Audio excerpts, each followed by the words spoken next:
AIM, the AOL program, first popularized in 1997 by shy kids chatting with their crushes until the age of smartphones arrived a decade later, signed off for the last time Friday. Younger millennials might first hear of AIM at the news of its disappearance. But for a cadre of veterans who grew up in the 1990s and served overseas after the invasions of Iraq and Afghanistan, AIM and other messengers were the connective tissue between friends and family, a digital version of the centuries-old tradition of battlefields crisscrossed with letters to and from home. Former Army infantryman Josh Martell deployed for Iraq in 2006 with the essentials: extra batteries for rifle optics, tightly rolled undershirts and an AIM screen name, JMERT21.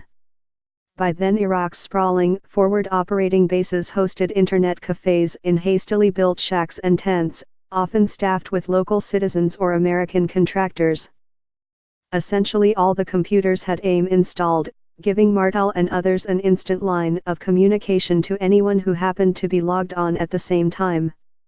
His high school friends fanned out from his native Wisconsin to universities in the region but kept connected on the program. RIP AIM, 1997 to 2017. Deployment offers virtually no escape from the often mundane realities of cleaning weapons, maintaining vehicles, and frequently uneventful patrols.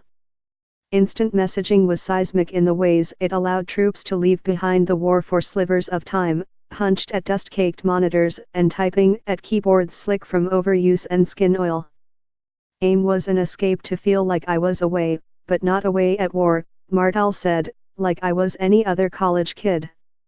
Conversations with friends would briefly cover recent firefights or big news from elsewhere in the country, like deadly bombings in Baghdad.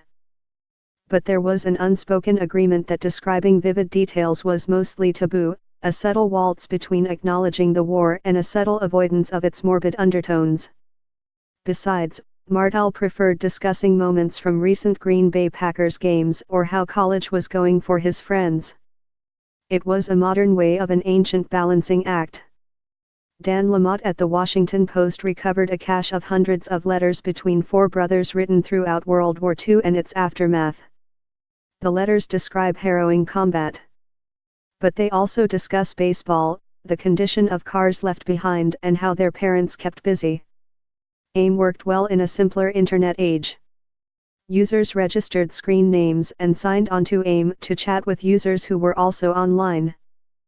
The slow death of the platform came after internet-ready handheld devices and proliferation of Wi-Fi forever altered the way people communicate, Michael Albers, Vice President of Communications Product at AOL parent company Oath, said in an October blog post.